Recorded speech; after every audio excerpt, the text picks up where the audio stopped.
नमस्कार, मेरा नाम शैलेश रंजन है और दैनिक जागरण के इस प्लेटफॉर्म पर आपका एक बार फिर से स्वागत है। आज मैं अपने ब्लैक बोर्ड के इस एडिशन में लेकर आया हूं उत्तर प्रदेश में लेकर चलूंगा आपको, और जो एग्जिट पोल के जो नतीजे आए हैं उससे हम जानने की कोशिश करेंगे कि उत्तर प्रदेश में क्या स्थिति है, किसको नफ़ा हो रहा है, किसको नुकसान हो रहा है, कौन सी ऐसी पॉलिटिकल पार्टी है जो कि हो सकता है इस रेस से बाहर हो। और कहते हैं कि उत्तर प्रदेश के बिना कभी भी भारत का चुनाव पूरा नहीं होता। लोकसभा की कुल उत्तर प्रदेश में अगर हम देखें तो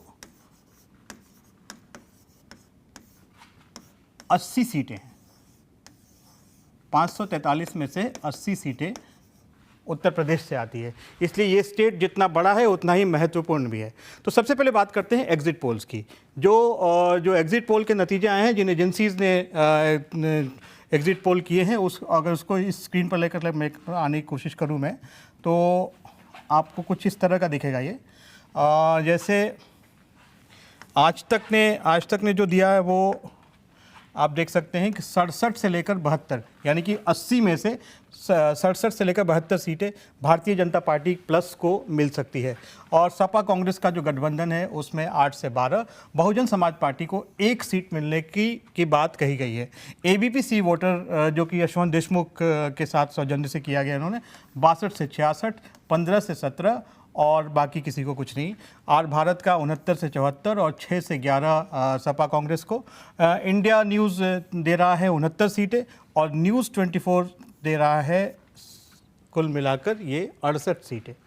तो आप अंदाज़ा लगाइए कि कुल 80 में से 68 सीटें जो हैं और 68 से लेकर 72 तक सीटें जो हैं वो आपको तमाम टीवी न्यूज़ के चैनल्स दे रहे हैं। साथ साथ एक और चीज़ आपको देखने की ज़रूरत है कि पिछली बार का आंकड़ा कैसा था। ये पिछली बार का आंकड़ा मैंने पहले से निकाल कर रखा हुआ है।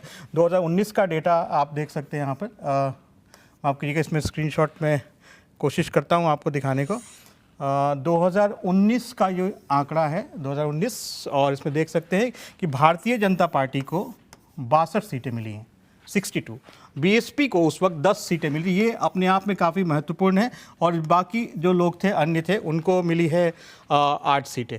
तो और अगर इसको पैटर्न माने और ये सारी चीज़ें इसको इन दोनों को हम काउंट करें, तो जो सबसे बड़ी बात, जो सबसे अहम बात हो रही है निकल कर, वो ये हो रही है कि इसको अगर मैं सफ़ेद रंग से करूं तो ज़्यादा आपको विजिबिलिटी दिखेगी कि 80 में से करीब 68 से 72 सीटें, आप इसको 72 का आंकड़ा लेकर चलें अगर, तो ये सीटें बीजेपी प्लस को जाती हुई दिख रही हैं। और पिछली बार का जो आंकड़ा था उसमें आपको बीएसपी को 10 सीट्स मिली थी।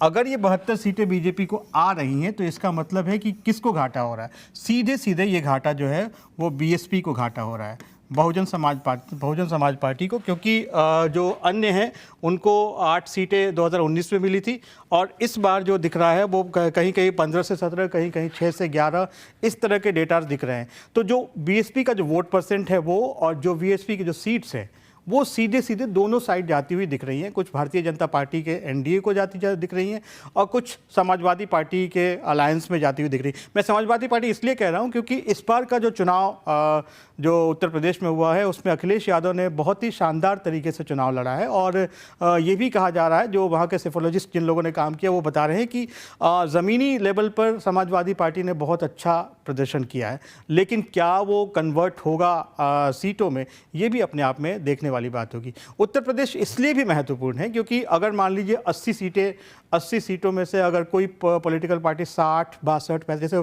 पिछली बार 62 सीटें उत्तर प्रदेश में भारतीय जनता पार्टी को और एनडीए अलायंस को था, वो उस तरह के प्रदर्शन को दोबारा रिपीट करती हैं, तो वैसी स्थिति में ये होगा कि एक जो लहर थी, जो राम मंदिर का लहर था, जो बाकी चीज़ों का जो लहर था, वो अपने आप में वोटिंग में और सीट्स में कन्वर्ट होते दिख रहा है। फिलहाल थोड़ा इंतज़ार करने की ज़रूरत है। साथ साथ इस डेटा पर हम लगातार आपको लेकर आते रहेंगे कि बहुजन समाज पार्टी जो है वो बीच में आपको याद भी होगा कि जब 2 फेज़ की वोटिंग हुई थी उस दौरान में बीएसपी में एक बहुत ही बड़ा संगठन में बदलाव हुआ था। मायावती ने अपने भतीजे को अपने तमाम पदों से हटाया भी था।